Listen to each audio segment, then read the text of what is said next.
ஆண்டவருக்குள் பிரியமான சகோதர சகோதரிகளே, பள்ளிக்கூடத்தில் படிக்கிறப்ப நம்ம ஏதாவது தப்பு பண்ணியிருப்போம், அல்லது இந்த வீட்டு பாடங்களை சரியாக செய்யாமல் இருந்திருப்போம். அப்போது ஆசிரியர் நம்மை தண்டிப்பார். பெரும்பாலும் என்ன செய்வார் அப்படி நம்மளை அடிப்பார், நமக்கு தேவையான தண்டனைகள் கொடுப்பார்.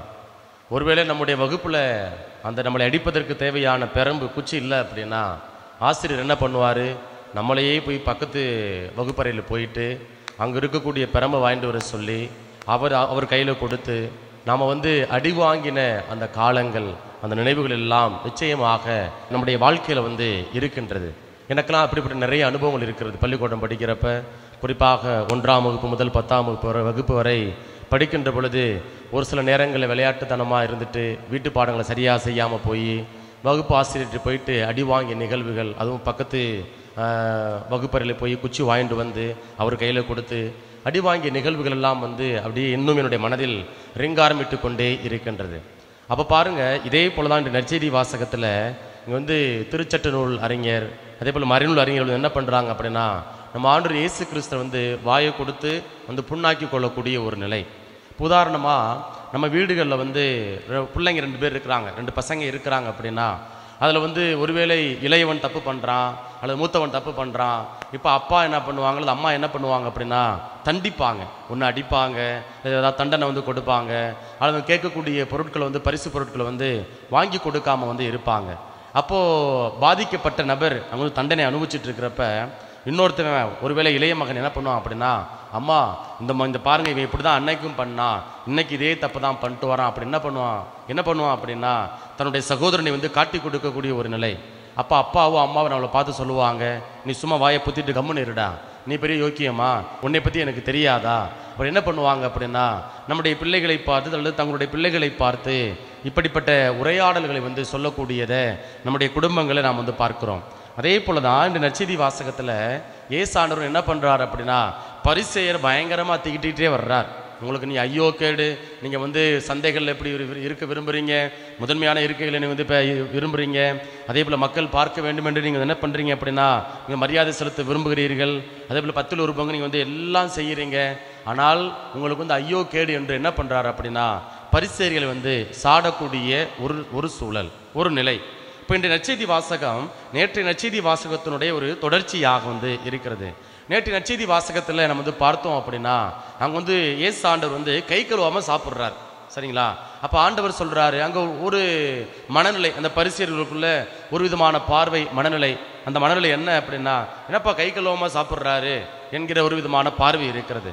அப்போ ஆண்டவர் சொல்கிறாரு, எப்பா நீ வெளிப்புறத்தை நீ பார்க்காத, உள்புறத்தினுடைய உள்ளம், உன்னுடைய அகம் தூய்மையாக இருக்கட்டும், அதை உன்னோட உள்ளத்துக்குள்ள என்ன இருக்குதோ அது தர்மமாக கொடு.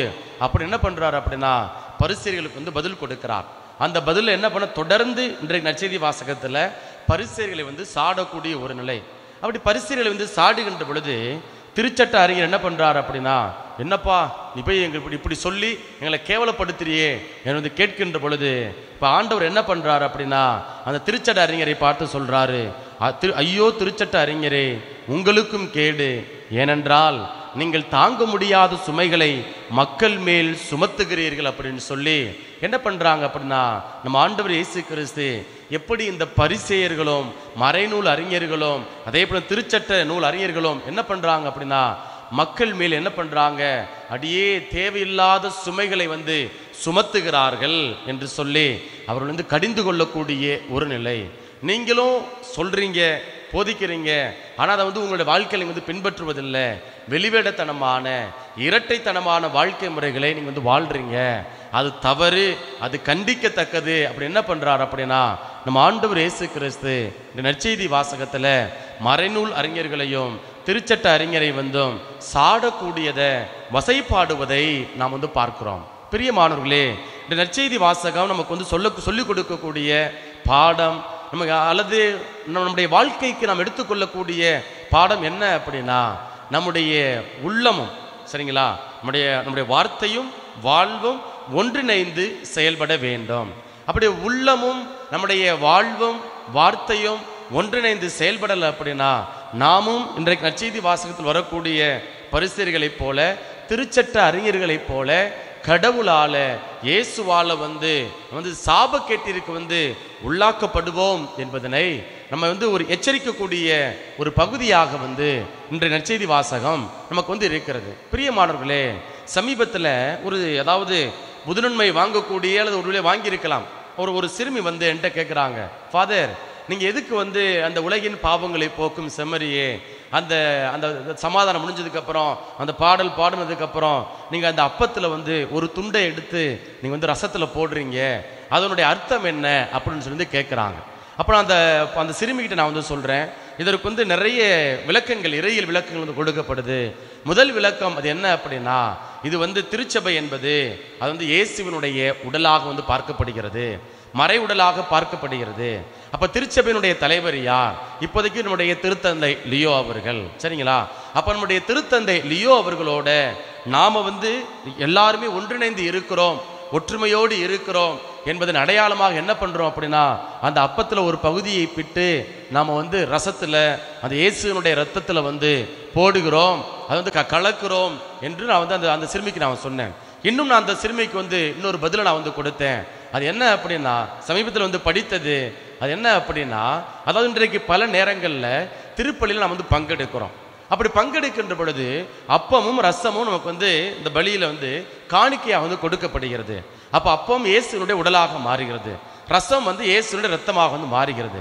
இப்போ அந்த ஒரு துளி அந்த ஒரு சிறு துண்டு அப்பத்தை அந்த இயேசுனுடைய ரத்தத்தில் நம்ம கலக்கின்ற பொழுது அது என்னவாக, அதனுடைய அர்த்தம் என்ன அப்படின்னா, ஆங்கிலத்தில் அழகான ஒரு சொல், within the body is the blood, within the blood is the body அப்படின்னு சொல்லி என்ன பண்றாங்க அப்படின்னா நமக்கு விளக்கத்தை கொடுக்குறாங்க. அப்போ உடலுக்குள்ள இயேசுனுடைய ரத்தம் இருக்கிறது, இயேசுனுடைய ரத்தத்துக்குள்ள இயேசுனுடைய உடல் இருக்கிறது. அதனாலதான் என்ன பண்றோம் அப்படின்னா, இங்கு அப்பத்துல ஒரு சிறு துண்டை எடுத்து நாம இங்கு அந்த திராட்சை ரசத்தை என்ன பண்றோம் அப்படின்னா இயேசுனுடைய ரத்தத்துல நம்ம கலக்கின்றோம். இது ஒரு அப்பமும் ரசமும் அல்லது இயேசுனுடைய உடலும் இயேசுனுடைய ரத்தமும் தனித்தனி பொருள் அல்ல, மாறாக இரண்டும் ஒன்றோடொன்று கலந்தது என்ற ஒற்றுமையை உணர்த்தக்கூடியது என்பதன் அடையாளமாக நம்ம என்ன பண்றோம் அப்படின்னா, திருப்பலியில அந்த அப்பத்தை ஒரு சிறு துண்டை எடுத்து இந்த ரசத்துல கலக்கின்றோம். இப்ப பிரியமானவர்களே, எப்படி திருப்பலியில இந்த இரண்டு பொருள்களாக, அதாவது இயேசுவின் உடலாக இயேசுவின் ரத்தமாக இருக்கக்கூடியது எப்படி ஒன்றிணைக்கப்படுகிறதோ, அதே போல நம்முடைய ஆன்மீகமும், சரிங்களா, அதுக்கப்புறம் வெளியில இந்த உலகத்தில் வாழக்கூடிய நம்முடைய வாழ்க்கை எப்படி இருக்கணும் அப்படின்னா ஒன்றோடு ஒன்று பின்னி பிணைந்து இருக்க வேண்டும். இந்த ஆன்மீகத்துக்கும் வெளியில வாழக்கூடிய அல்லது உலகத்தில் வாழக்கூடிய வாழ்க்கைக்கும் எந்த விதமான முரண்பாடும் இருக்கக்கூடாது. இந்த ஆன்மீகத்தில் நாம் எப்படி இருக்கிறோமோ அதே போல நம்ம என்ன செய்யணும் அப்படின்னா, வெளியிலேயும் நம்ம நம்முடைய வாழ்வு அடியே அன்பொழுக இருக்க வேண்டும் என்பதனை நம்ம ஆண்டவர் இயேசு கிறிஸ்து நமக்கு எடுத்துரைக்கிறார். பாருங்க, ஆண்டவர் சொல்றாரு பாருங்க, நீதியையும் கடவுளுடைய அன்பையும் பொருட்படுத்துவதில்லை, இவற்றைத்தான் கடைபிடித்திருக்க வேண்டும், ஆனால் அவற்றையும் விட்டுவிடல் ஆகாது. இதற்கு முந்தைய பகுதியில் பார்த்தோம் அப்படின்னா, நீங்க புதினா, கறியிலை மற்றும் கீரை செடி வகைகள் எல்லாவற்றிலும் 10 பங்கை காணிக்கையாக படைக்கிறீர்கள், ஆனால் நீதியையும் கடவுளின் அன்பையும் பொருட்படுத்துவதில்லை, இவற்றைத்தான் கடைபிடித்திருக்க வேண்டும், ஆனால் அவற்றையும் விட்டுவிடல் ஆகாது. அப்ப ஆண்டவர் என்ன சொல்றாரு அப்படின்னா, நீங்க கோயிலுக்கு கொடுக்க வேண்டிய அந்த காணிக்கைகளை நீங்கள் செலுத்தணும். 10 பங்கு கொடுக்கணுமா? கொடுக்கணும். அல்லது பங்குல சந்தா கட்டணுமா? கட்டணும். அதே போல நீங்க ஊர்ல திருவிழா கொண்டாடுறீங்கள, கொண்டாடுறோம், திருவிழா வரி கட்டணுமா? கட்டணும். அப்ப ஆலயத்துக்கு செலுத்த வேண்டிய வரிகளை நம்ம எப்படி முனைப்போடு கட்டுகிறோமோ அதே போல நம்முடைய வாழ்க்கையில் என்ன செய்யணும் அப்படின்னா, நீதியையும் கடவுளுடைய அன்பையும் நாம் பிறருக்கு வெளிப்படுத்தக்கூடிய பிள்ளைகளாக நாம இருக்க வேண்டும் என்பதனை இந்த நற்செய்தி வாசகத்தின் வழியாக ஆண்டவர் நமக்கு எடுத்துரைக்கின்றார். ஒரு சின்ன உதாரணம், இப்ப நான் உங்களுக்கு மறையுரை வைக்கிறேன், கடவுளுடைய அன்பை குறித்து மறையுரை வைக்கிறேன், அல்லது மன்னிப்பை குறித்து நான் உங்களுக்கு மறையுரை வைக்கிறேன், சரிங்களா?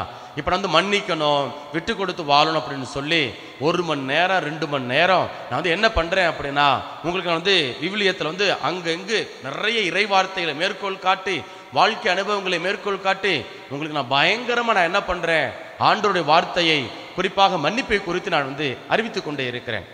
இப்போ நான் இவ்வளவு தூரம் நான் பேசிட்டு திருப்பலி முடிந்த உடனே எங்கள் ஊழியர்கள் இருக்கலாம், இல்லை எங்களுடைய பணியாளர்கள் இருக்கலாம், அல்லது யாராவது ஒருத்தவங்க வண்டியில் போகிறப்ப அல்லது பயணிக்கின்ற பொழுது கொஞ்சம் கவனக்குறைவோடு செயல்பட்டு இருக்கலாம். அப்போ அவங்க வந்து ஏதாவது என்னுடைய வாழ்க்கையில என்னுடைய பயணத்தில் ஒரு குறுக்கீடு செஞ்சுருக்கலாம், தடைகளை வந்து ஏற்படுத்தி இருக்கலாம். இப்போ அவங்க என்கிட்ட என்ன பண்ணியிருப்பாங்க அப்படின்னா, சாரி ஃபாதர், கோச்சுக்காதீங்க ஃபாதர், மன்னிச்சுக்கங்க ஃபாதர் அப்படி என்கிட்ட வந்து மன்னிப்பு கேட்குறாங்க. இப்போ நான் என்ன பண்ணணும், இந்த பலிபீடத்தில் இருந்து நான் 1 மணி நேரம் 2 மணி நேரம் ஆண்டோடைய வார்த்தையை அறிவிக்கிறேன். இப்போ அதுவும் குறிப்பாக மன்னிப்பை குறித்து அறிவிக்கிறேன். திருப்பலி முடிந்து ஒரு 10 நிமிஷத்துக்குள்ள இந்த நிகழ்வு நடக்குது. நான் மன்னிக்காம அவங்க வந்து ரொம்ப மரியாதை இல்லாம தரக்குறைவா பேசினேன் அப்படின்னா என்னை போல வெளிவேடக்காரர் யாருமே இருக்க முடியாது. அப்ப இதே போலதான் நம்முடைய குடும்பத்துல, உங்களுடைய குடும்பங்கள்ல நீங்க என்ன செய்யணும் அப்படின்னா, வெளிவேடத்தனமான வாழ்க்கை முறை வந்து கொண்டிருக்க கூடாது. இப்ப நம்முடைய அன்றாட வாழ்க்கையில பார்க்கணும் பாருங்க, சொத்து பிரச்சனை. ஏன்னா 1 சென்ட் நிலம் அல்லது 1 பவுன் நகை, சரிங்களா? அம்மா அப்பா உயிரோட இருக்கிறப்ப கண்டுக்க கூட மாட்டாங்க, சாப்பிட்டியானோட கேட்க மாட்டாங்க. செத்து போனதுக்கு அப்புறம் பார்த்தோம் அப்படின்னா அந்த நகைக்காக, சொத்துக்காக என்ன பண்ணுவோம் அப்படின்னா, ஒருவேளை குடும்பத்தில் மூத்தவரோ அல்லது இளையவரோ அல்லது யார் வந்து அதிக வலிமை வாய்ந்தவராக இருக்கிறாரோ, அறிவாளியா புத்திசாலியா இருக்கிறாரோ, அவர் என்ன பண்ணுவாங்க அப்படின்னா ஏமாற்றி அந்த பொருளை வந்து தன்மையப்படுத்தி கொள்ளக்கூடிய ஒரு நிலை. இப்போ அவர் என்ன பண்ணுவாரு, கோயிலுக்கு வருவாங்க, திருப்பலி எல்லாம் ஒப்பு கொடுப்பாங்க, பாவ சங்கீர்த்தனத்தில் பங்கெடுப்பாங்க, எல்லா காரியங்களும் எல்லா ஆன்மீக நிகழ்வு பங்கெடுப்பாங்க. ஆனால் கூட பிறந்த சகோதரன் அவனுக்கிட்ட வந்து நியாயமாக நடந்துக்கணும், அன்பொழுக நடந்துக்கணும். என் தம்பி கஷ்டப்படுறான், அல்லது என் அண்ணன் கஷ்டப்படுறான், அல்லது என் அக்கா கஷ்டப்படுறாங்க, என் தங்கச்சி கஷ்டப்படுறாங்க, சரி என்கிட்ட போதுமான பணம் இருக்குது, சரி அம்மா கிட்ட இருந்த அந்த 1 பவுன் நகை அல்லது அப்பா கிட்ட இருந்த அந்த 1 சென்ட் நிலம் அல்லது 5 சென்ட் நிலம் அது என் தம்பி வச்சுட்டு போறான், என் அக்கா வச்சுட்டு போறான் அப்படின்னு என்ன செஞ்சான் அப்படின்னா, மனமிறங்கி கொடுத்தாங்க அப்படின்னா, அல்லது சமமா பிரிச்சுக்கிட்டாங்க அப்படின்னா, எனக்கு கூட வச்சுக்கிட்டு அல்லது தம்பிக்கு குறைவா கொடுத்துட்டு அப்படி வந்து அநியாயமாக நடந்து கொள்றோம் அப்படின்னா அதுதான் வெளிவிடத்தனமான வாழ்க்கை முறை என்பதை இந்த நற்செய்தி வாசகத்தின் வழியாக ஆண்டவர் நமக்கு வந்து எடுத்துரைக்கின்றார். இதுதான் இந்த நற்செய்தி வாசகத்தில் இந்த பரிசேயர்களும் மறைநூல் அறிஞர்களும் திருச்சட்ட அறிஞரும் செஞ்சுக்கிட்டே இருக்கிறாங்க. தங்களுடைய வசதிக்கேற்ப என்ன பண்றாங்க அப்படின்னா சட்டங்களை வளைத்துக் கொள்கிறார்கள். இன்றைக்கு அதிகாரம் படைத்தவர்கள் என்ன பண்றாங்க அப்படின்னா நீதியை விலை கொடுத்து வாங்கக்கூடிய ஒரு நிலை. நீதிமன்றங்கள்ல வந்து நீதி என்ன பண்றாங்க அப்படின்னா விலை கொடுத்து வாங்கக்கூடிய ஒரு நிலை. எனக்கு ஆள் இருக்குது, எனக்கு அதிகாரம் இருக்கிறது, எனக்கு பணம் இருக்கிறது, எனக்கு வலிமை இருக்கிறது, ஆற்றல் இருக்கிறது, நான் என்ன பண்ணுவேன் அப்படின்னா என்னால் முடிஞ்ச வரைக்கும் என்னுடைய வசதிக்கேற்றவாறு சட்டங்களை வளைத்துக் கொள்வேன் என்கிற ஒரு மேற்றுமைத்தனம் இருக்கு இல்லையா, ஒரு தவறான போக்கு இருக்கிறது அல்லவா. அதே போலதான் இந்த பரிசேயர்களும் திருச்சட்ட அறிஞர்கள் என்ன பண்றாங்க, தங்களுக்கு சட்டங்கள் தெரிந்தது, அந்த சட்டங்களை கொண்டு என்ன பண்றாங்க, சாதாரண சாமானிய மக்களை வந்து அவங்க மிகப்பெரிய சுமைக்கு மிகப்பெரிய பாரத்துக்கு வந்து தள்ளக்கூடிய ஒரு நிலை. இப்படிப்பட்ட இந்த சூழலை வந்து ஆண்டவர் என்ன பண்றார் அப்படின்னா கடிந்து கொள்கிறார்.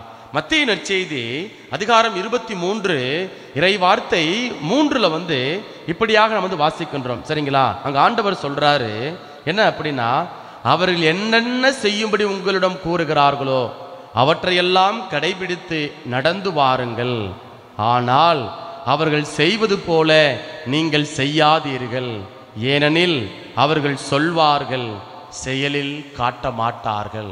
இந்த இறை வார்த்தை வாசிக்கிறப்ப எனக்கெல்லாம் அப்படியே சுருக்குன்னு குத்தம்.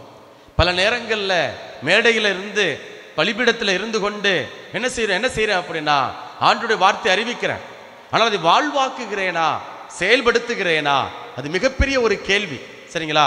பல நேரங்களில் வந்து அது ஒரு விதமான குற்ற உணர்வை ஏற்படுத்துகிறதோ என்கிற ஒரு விதமான ஒரு கேள்வியும் ஒரு பார்வையும் எனக்குள்ள வந்து இருக்கிறது. அப்ப இந்த நற்செய்தி வாசகத்தை படிக்கிறப்ப இது ஏதோ இது சாதாரண சாமானிய மக்களுக்கு மட்டுமல்ல, குறிப்பாக இந்த நற்செய்தி வாசகம் குருக்களுக்கும் யாரெல்லாம் அழைத்தல் வாழ்க்கையில இருக்கிறாங்களோ அவர்களை வெகுவாக சாடக்கூடிய ஒரு பகுதியாக வந்து நற்செய்தி வாசகம் வந்து இருக்கிறது. அப்போ நாம என்ன பண்ணணும் அப்படின்னா, இன்றைக்கு மக்கள் பல நேரங்களில் வந்து என்ன பண்றாங்க அப்படின்னா அவர் யோக்கியமா இவர் யோக்கியமா, நிச்சயமா உங்களுக்கு கேள்வி கேட்க உங்களுக்கு விமர்சனங்களை கொடுக்க உரிமை உண்டு, நற்செய்தி வாசல் ஆண்டவர் சொல்றாரு, குறிப்பா மத்தேயு நற்செய்தி அதிகாரம் 23 இறை வார்த்தை 3 சொல்றாரு, அவங்க சொல்றதெல்லாம் நீங்க செய்யுங்கப்பா, ஆனா அவங்க செய்யறது போல அதை நீங்க பின்பற்றாதீர்கள். ஏன் சொல்றாரு அப்படின்னா, அவங்களுடைய வாழ்க்கை முறை வெளிவிடத்தனமாக இருக்கிறது. வெளியில நல்லவங்களை போல காட்சி அளிக்கிறாங்க, ஆனா உள்ளுக்குள்ள அவ்வளவு அழுக்கு, அவ்வளவு வன்மம். அதெல்லாம் களையணும், அதெல்லாம் தூக்கி எறியணும். அவங்க வாழ்க்கை முறையை பின்பற்றாத அப்படி என்ன பண்றாரு அப்படின்னா, இன்றைய நாளில் நம் ஆண்டவர் இயேசு கிறிஸ்து நமக்கு அழைப்பு விடுக்கின்றார். அது மட்டுமல்ல, பாருங்க, பவுலுடைய ரொம்ப அழகா கொரிந்தியர்க்கிற 2வது புத்தகம் அதிகாரம் 11 இறை வார்த்தைகள் 13 முதல் இப்படியாக வாசிக்கிறோம், 12 முதல் இப்படியாக வாசிக்கிறோம். எங்களை போன்று பணியாற்றுவதாக காட்டி தம் பணியில் பெருமையடைய சிலர் வாய்ப்பு தேடுகின்றனர். அந்த வாய்ப்பு அவர்களுக்கு கிடைக்காதிருக்க நான் இப்போது செய்து வருவதையே தொடர்ந்து செய்வேன். ஏனெனில் இத்தகையோர் போலி திருத்தூதர், வஞ்சக வேலையாட்கள், கிறிஸ்துவின் திருத்தூதராக நடிப்பவர்கள். இதில் வியப்பு என்ன? சாத்தான் கூட ஒளியை சார்ந்த தூதனாக நடிக்கிறானே. ஆகவே அவனுடைய தொண்டர்கள் கடவுளுக்கு ஏற்புடையவர்களாக நடிப்பதில் வியப்பு ஒன்றுமில்லை. அவர்களது முடிவு அவர்களுடைய செயலுக்கு ஏற்பவே அமையும் என்று குறிப்பிடுகிறார். பிரியமானவர்களே, எப்படி இன்றைக்கு மட்டுமல்ல, இயேசுவினுடைய காலத்திலிருந்து போலி திருத்துதர்கள் இருந்திருக்கிறாங்க. மக்கள் என்ன பண்ணியிருக்கிறாங்க அப்படின்னா, அவர்களை பின்பற்றக்கூடியவர்களாக இருந்திருக்கிறாங்க தங்களுடைய அறியாமையினால. சரிங்களா? இன்றைக்கு மக்கள் நிறைய பேர் குழப்பத்தில் இருக்கிறாங்க. யாரு சொல்றது உண்மை, எது உண்மை, எது தவறு, யாரை பின்பற்றலாம் என்கிற ஒரு விதமான குழப்பத்தில் அப்படியே இருக்கக்கூடிய ஒரு நிலை. சரிங்களா? அப்ப மக்கள் என்ன பண்றாங்க, யாரை பின்பற்றுவது என்று தெரியாமல் பல நேரங்களில் போலி திருத்துதர்களை பின்பற்றக்கூடிய ஒரு நிலை. அப்போ சாத்தானும் வேதம் ஓதும். அப்ப நாம தான் என்ன பண்ணணும் அப்படின்னா, அவங்களுடைய வார்த்தையை மட்டும் கணிச்சிடக்கூடாது, வார்த்தை மட்டும் பார்த்துடக்கூடாது. எவ்வளவு அழகா பேசுறாரு பாருங்க. நம்ம சொல்லுவோம் இல்லையா, மணிமணியா பேசுறாரு, அப்படியே கருத்தா சொல்றாரு, அப்படியே எந்த விதமான திசை திருப்பலும் இல்லை, அப்படியே நம்மள அப்படியே ஒருங்கிணைச்சு கொண்டு போறாரு. அப்படி என்ன பண்ணுவோம் அப்படின்னா, அப்படியே மக்கள் அல்லது இறை ஊழியர்கள், அருட்தந்தையர்கள் இறை வார்த்தை அறிவிக்கிறப்ப அவர்களை குறித்து அப்படியே பெருமை பாராட்டக்கூடிய ஒரு நிலை. ஆண்டவர் சொல்றாரு, எச்சரிக்கையோடு இருங்க, அவங்க சொல்றதெல்லாம் நீங்க கேட்டுக்கங்க, ஆனா அவங்க வாழ்க்கையை நீங்க பாருங்க, வாழ்வும் வார்த்தையும் ஒன்றாக இருக்கிறதா? அப்படி வாழ்வும் வார்த்தையும் ஒன்றாக இல்லை அப்படின்னா அவர்கள் போலி திருத்தூதர்கள், அவர்கள் சாத்தானுடைய கைப்பாவையாக, ஏஜெண்டாக அவங்க இருக்கிறாங்க. அவர்களை குறித்து நீங்க எச்சரிக்கையாக இருக்கணும் அப்படின்னு சொல்லி ஆண்டவர் நம்மை இன்றைய நாளில் எச்சரிக்கை கொடுக்கக்கூடியதை நம்ம பார்க்கிறோம். ஆகவே பிரியமான சகோதர சகோதரிகளே, நம்முடைய வாழ்க்கையை சற்று சிந்திச்சு பார்ப்போம். இன்றைக்கு குடும்பத்தில் கணவன் தன்னுடைய மனைவி கிட்ட எதிர்பார்க்கிறாங்க, என் மனைவி என்கிட்ட அன்பா இருக்கணும், கனிவோடு இருக்கணும், இரக்கத்தோடு இருக்கணும் எதிர்பார்க்கிறாங்க. அதே போல மனைவி கணவன் எதிர்பார்க்கிறாங்க, என்னுடைய கணவர் என்கிட்ட அன்பொழுக பேசணும், பாசமா இருக்கணும், எனக்கிட்ட அப்படியே உணர்வுபூர்வமாக பிரமாணிக்கமா இருக்கணும் அப்படின்னு சொல்லி எதிர்பார்க்கிறாங்க. ஆனால் நீங்கள் எதிர்பார்க்கக்கூடியதை உங்களுடைய கணவனுக்கோ உங்களுடைய மனைவிக்கோ நீங்க செஞ்சீங்க அப்படின்னா நீங்கள் நல்ல கிறிஸ்தவர்களாக, இயேசுவினுடைய சீடர்களாக வாழ்கிறீர்கள். அப்படி இல்லை, என் மனைவி கிட்ட மட்டும் நான் நல்லதை எதிர்பார்ப்பேன், நான் அப்படியே அரக்கத்தனமா இருப்பேன், கோபப்படுவேன், அன்பு காட்ட மாட்டேன், இறக்க காட்ட மாட்டேன், ஆனா கோயிலுக்கு போவேன், வெளியில வெள்ளையும் சொல்லையுமா இருப்பேன், நான் என்னை மதிப்புக்குரிய நான் காட்டிக்கொள்வேன், அப்படிங்கிற ஒரு மனநிலையில வாழ்ந்தோம் அப்படின்னா நாமும் பரிசேயர்களைப் போல சாபத்திற்கும் எச்சரிக்கைக்கும் உள்ளாக்கப்படுவோம்.